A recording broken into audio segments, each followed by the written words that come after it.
чергову порцію російських фейків від співзасновниці проекту «Стоп». Stop Fake, Margo Gontar.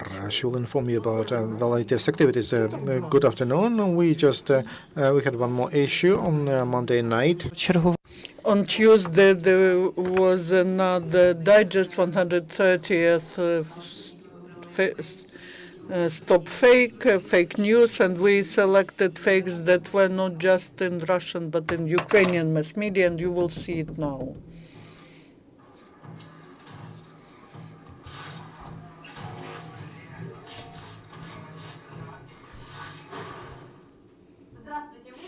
Good afternoon. This is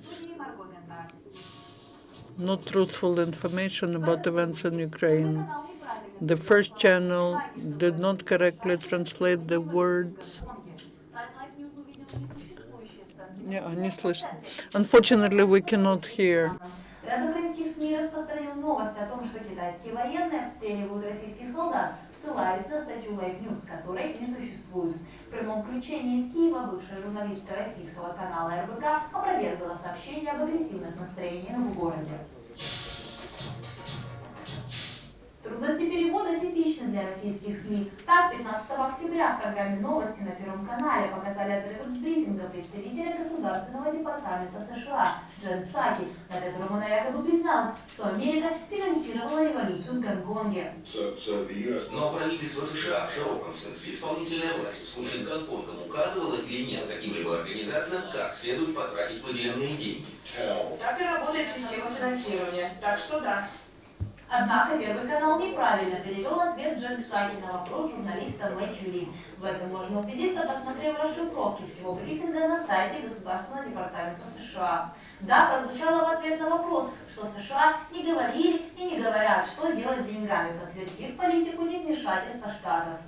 Кроме того, если сравнить оригинальную видеозапись брифинга, которая длится 44 минуты, с сюжетом на Первом канале, можно заметить особенности монтажа российского канала. Из этих 44 минут они выпустили 2 кадра с удивленным журналистом и его смеющимися коллегами. They selected 2 shots, the journalist with the colleagues, to demonstrate the reaction of a person to Psaki's words. Even American journalist was surprised by the information because no one was smiling at that time, no one was laughing, and you see that the journalist is sitting next, and when he's smiling, you can see that he's in glasses. Because when he was listening to the answer, he had his glasses in the hands.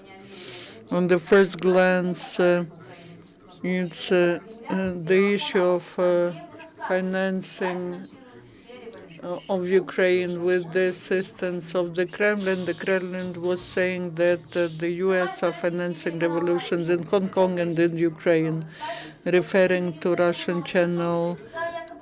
Some information sites disseminated the news that China as if attacked Russia and 16 people, military, were killed.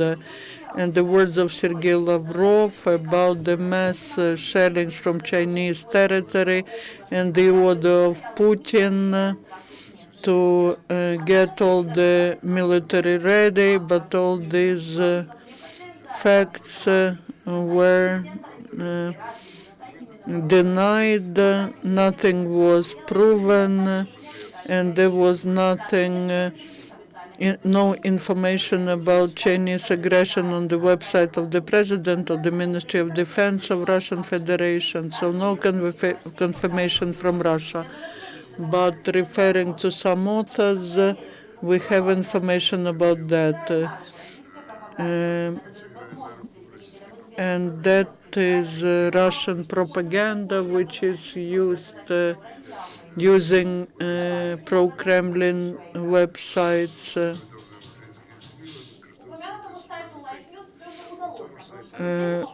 The same site, Live News,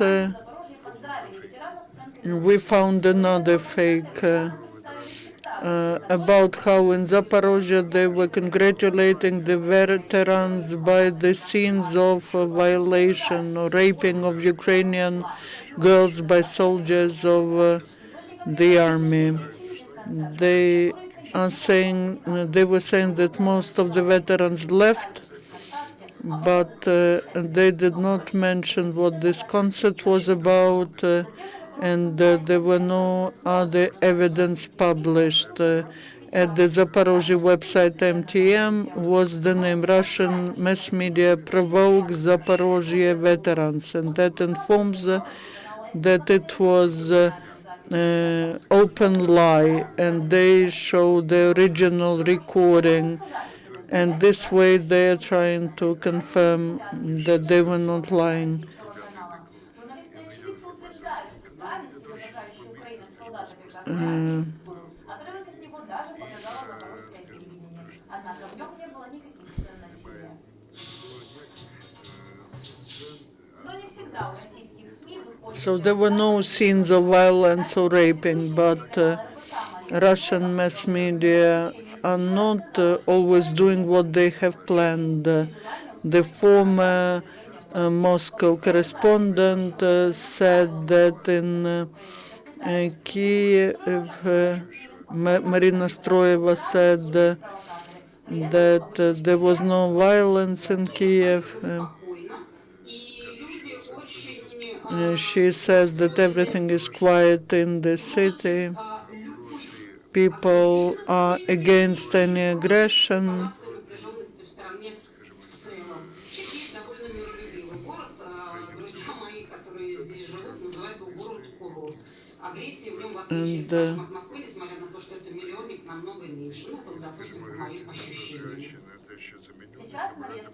And so these are my feelings.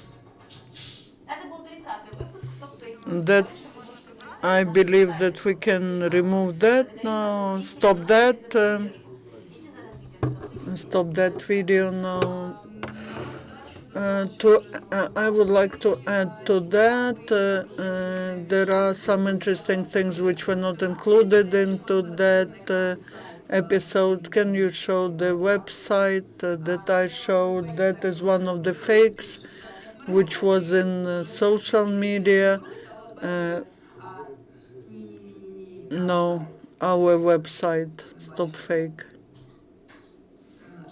That's not ours. There was, you will see on our website, there was a news that people were holding the slogans with images of Hitler, Bandera, Shukhevich, and that God and Ukraine are above all, and they were saying that that's Kramatorsk, and it was this year in October. The photograph was taken from 2012 from Lviv, and it was, yeah, you can see that. It wasn't disseminated widely, but still it was somewhere in social media, and it's difficult to see what influence it has, because people who understand these things, they do not react, but we do not know what happens with those who do not understand.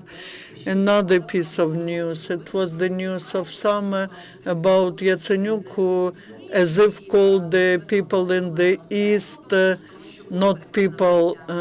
They translated, there was a problem with translation. The English version was translated of the embassy. He called those people who are militants and who threaten peaceful people in the East.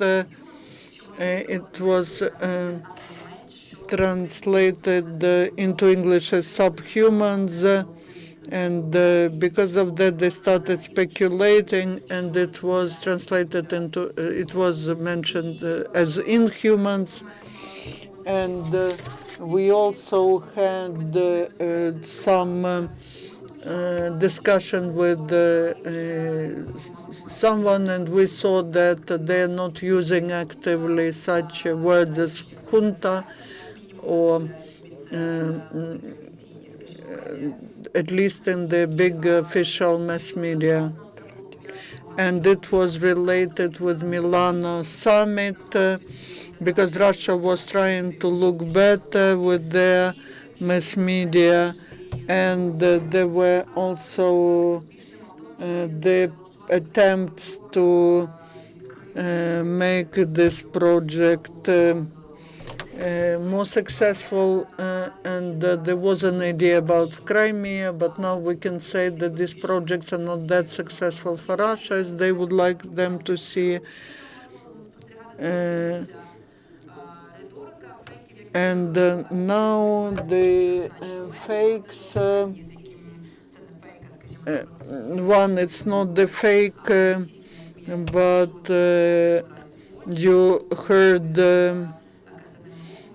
this story about cassette bombs from Human Watch Bomb, and there's an official answer from representatives of other countries that this hasn't been observed in Ukraine. As to such open examples of lies that we saw in March, we don't see that now, and in fact that could mean that we may probably see something worse, manipulations which are more difficult to follow. We talked about that with Gusarov, and I'm using this opportunity that at the state level we need to have the institution which would be protecting information space, because only volunteers will not be able to do that. If there is some new strategy developed which we do not understand, because Russian propaganda is like a mutant, and we do not know how will it develop now. Thank you. These fakes are very interesting.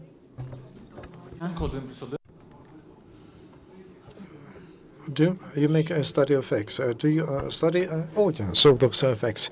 Do you have data? How many Russians receive real information? Very good question.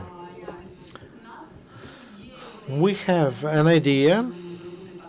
We can analyze materials based on our information, but it was not put into life because we didn't receive the support from grant and companies. So we don't have concrete numbers, concrete data.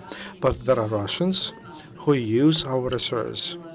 And then it is used by independent media, Russian media, and they say they cannot get other information except our resource. They can use only our resource, but I cannot give you numbers. What's the audience? When we checked the numbers, it was the second audience after Ukrainian audience, and but it's difficult to operate with numbers. Not 1/3, but twice less than Ukraine. In Ukraine, 2/3 of the flow. What's the reaction to your materials and internet? Are there people who thank you for the information? Are there such cases? Yes. It's a pleasant question, and those people write at our Facebook. At the beginning, it was a lot of such messages, and now less. It's not only because I would call it they are tired. All of us are tired of that, of those news, of that flow of news, and psychological people just don't want to get involved, and they take the information like everything is fine, settled down. When we received 150 letters a day. At the beginning, now we receive about 5. And it's not because fakes are different now, but it's because a lot of people cannot continue to be in this state, and they are tired. That's why we are concerned, because Russia Today continues. They are founded, and they wanted to broadcast for Germany and France. But here in Ukraine, everybody's tired of that. Are you hated? It's maybe it's very difficult to say how many people who write that we are supported by State Department, the U.S. State Department, or maybe they are paid to write that. It's very difficult to speak about that. And I received a letter from a military man from Tomsk, and she told that it's beautiful to be in Ukraine. And I spoke to her, and she would say her husband to come home. She doesn't need Ukraine or Crimea, and it will be bad for them financially. We had such contacts. We contact people who doubt, but there are a lot of haters. It's not clear whether they are real, or whether they really think so, or they were told to think so. But the majority of people from Russia, yes, they are not of good opinion about us. Margarita, your activity, is it focused on Russian media or in general international media, or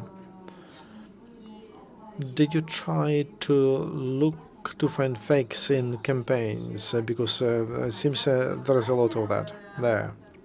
Thank you for your question, and of course we would like to analyze campaigns, but we don't have many activists, and we are for 7 months. We started to work on in March, and we it's not we are volunteers, we're not financed, and we are independent, and we have crowdfunding. People can send us some money, and that's that financial benefit we can get to support our life, to buy food or something. But it means that all of us are working, have my job, and we don't have enough of time. So we're trying to deal with the most dangerous things, and we believe that Russian media are the most dangerous, and fake news. When that happens, we believe that they are the most dangerous. So, like here, Ukrainian media, they spread those fakes. We try to give interpretation to that, because such fakes are used to say that Ukrainian media are not true.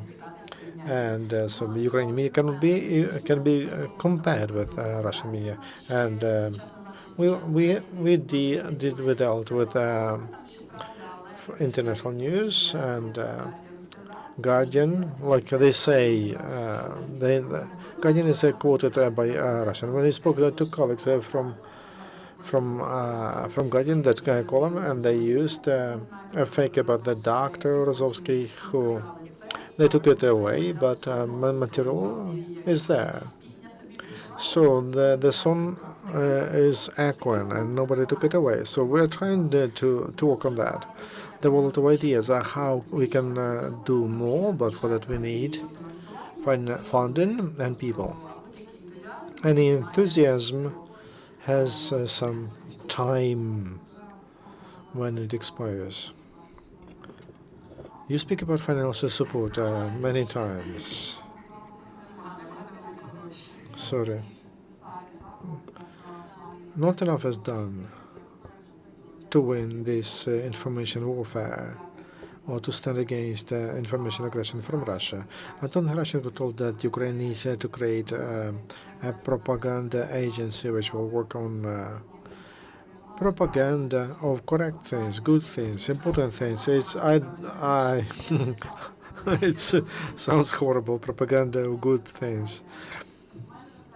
My question is, do you speak to people in the government, to people who make decisions about funding you, and that you resource to turn into something more serious? When such a resource like ours becomes a part, or here's a political, yeah, because such a resource becomes a part of any commercial state or any other structure, it will be very difficult to look independent. I spoke to representatives, representative Minister of Foreign Affairs, who could work with us, maybe Minister of Foreign Affairs, but they are surprised, and they don't have ideas like we. And because we could we as volunteers, we have less competence, but someone who should take the decision. So 7 months have passed, and nobody from official government contacted us. And when we contacted them, that was like a pleasant conversation, and they agree that something should be done, but nothing else. I understand that and they have a lot of work to do, but unfortunately, Russia will be always there. It will not give up, and the 16th century they will like to occupy Kiev. So it seems that volunteers do a lot for the state. They say, why should we do it if volunteers can do it?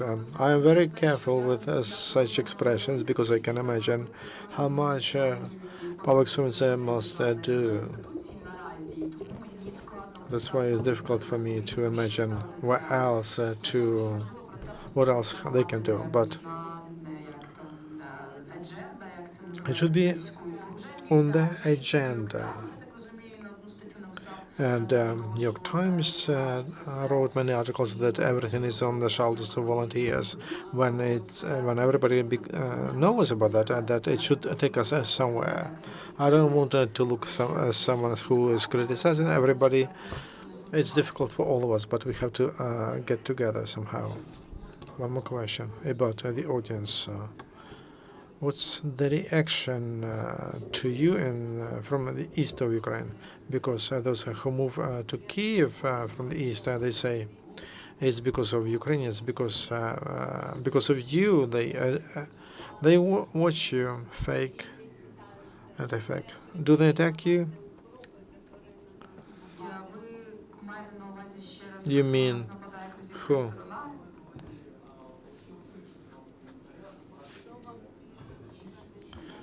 Your audience from occupied territories. What do they? It's not always you can tell from where they write, or how you can check from which they can be from anywhere. So it's very difficult to keep it track. So it's very difficult when the majority of negative comments usually come from Russia. Why in Krasnoyarsk should you care what happens local here or somewhere else? That's always from big cities, very seldom from Ukraine. And they sound like Russians, or they are from Russia. We were quoted on Hromadsky, and they say that Ukrainians are shelling. But that is one more problem because not a lot of information is delivered. Official from Ministry of Defense, it's clear because there are a lot of they have classified and censorship and Russian. You can say where Ukrainian troops are. We cannot do that, and they have information that Ukrainians are shelling when a territory, when if you're very close to it, and everybody, people can think that those are Ukrainians, Ukrainian armed forces are shelling, and people live through something which is just difficult to understand and to feel. They need to have objective information. They will not try to find the truth. The video from the debates, all the people were yelling at military men, and they used swearing words because they need to have someone to yell at because there's a problem and there are military and they think that they blame them and we cannot do much. And they need information and they need some. If there is no other question, thank you very much, Margo, and it was very interesting to have you here. And your fakes are very interesting. Thank you for your work despite problems with fund.